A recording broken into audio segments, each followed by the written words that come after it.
Integration in the United Kingdom is failing. That, according to the Equalities Chief, her name is Lady Faulkner.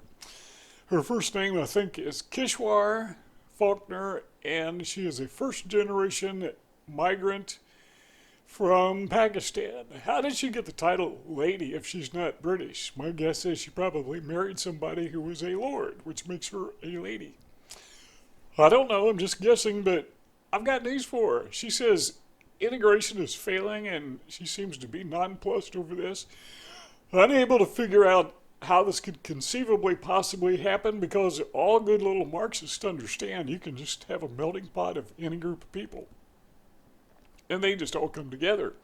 But if you would bother to consult anyone who knows anything about social psychology and is honest, they will tell you there is this thing called in-group bias, where we tend to be loyal to our group, whatever that group is. Now, have you noticed that men and women have different opinions, particularly when it comes to gender? That's because we tend to be more loyal to our group, in this case, men loyal to men and women loyal to women. Let's expand on this. If you were to take 100 people and you divide them into two groups, maybe 50 in this group or 50 in that group, or it could be 30, 70, however you want to divide it, random people, randomly divided, social psychology has found that they will be loyal to their group, even though their group means nothing. It's just totally random. We are hardwired to be loyal to our group. Now, if that happens in a random setting, you know it's going to happen in a real setting where people are naturally separated by things like genetics. We can't say race because, Marxists don't believe in race. Kind of like they think that men can have babies, they believe weird things, and they believe there is no such thing as race, so you just throw everybody together and we all get along. And then what do they find out? They find out it doesn't work because, well, it turns out there is such a thing as ethnicity, there is such a thing as race, and we tend to divide ourselves. So she has a suggestion. She suggests that they take a cue from the Germans, because how successful the German government has been at integration. Take a cue from the Germans and do what they do, and have classes for these people they call refugees. Some people call them invaders. That's kind of a pejorative term people use. Some people call them refugees. They got all kinds of names for them, but the fact of the matter is they are not indigenous people. And they're not like the people of the country to where they are now residing, where they immigrated, or whatever. If they're refugees, did they really immigrate? Well, the far left says they do, or they have, and the woke left is right, always. Never question the woke left, even if they say men can have babies. We're supposed to believe them.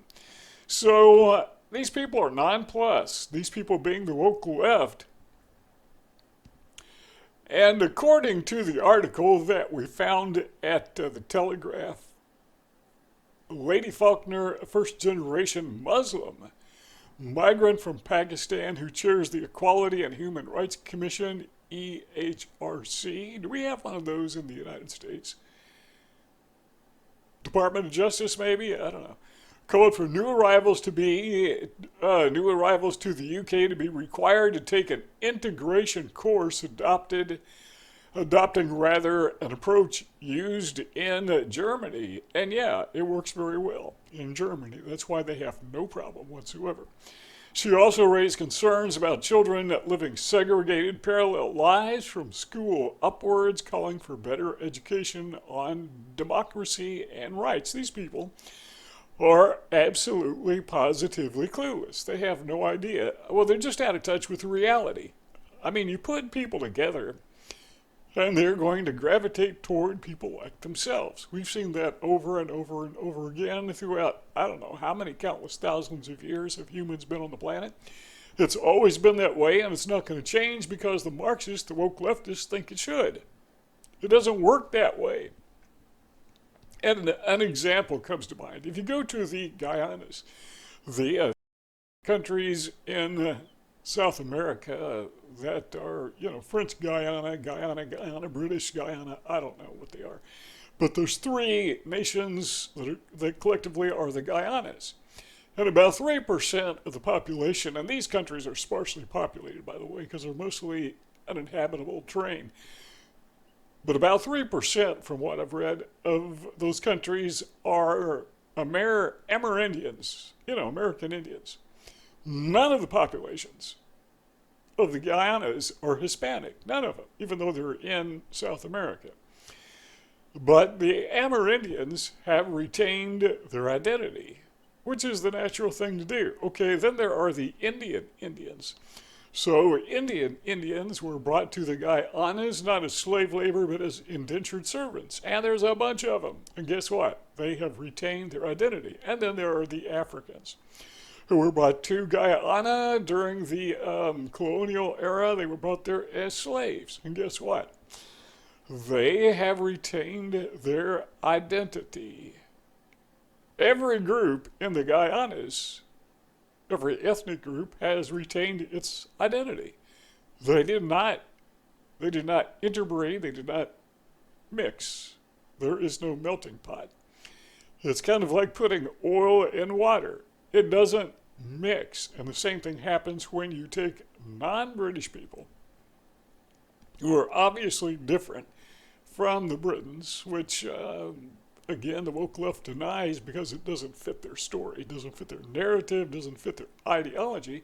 And you bring them to Britain, and yeah, oil and water's not going to mix, and they're going to have problems. And they do have problems, and they will now and forever have problems. Okay, so let's tie all this together, and this is an opportunity for you to agree or disagree with me, but my point is this. It seems to me that the people who are advocates of bringing non-British people, non-Europeans into the United Kingdom and Europe as a whole understand that they are going to cause problems, that there will be a difficulty, a challenge in bringing these people and mixing them into the melting pot, which doesn't melt. It doesn't mix. And they know that. They know there will be difficulties. They know there will be challenges. They know there will be infighting. They know there will be destabilization.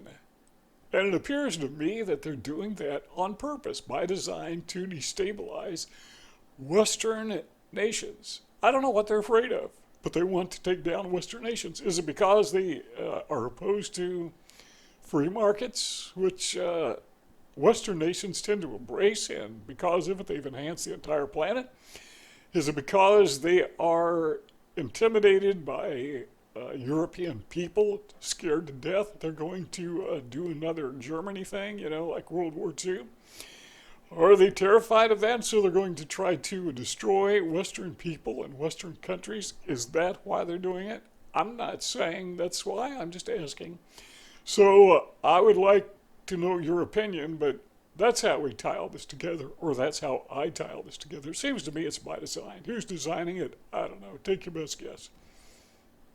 But I think this is a subtle way of destroying Western nations, Western culture.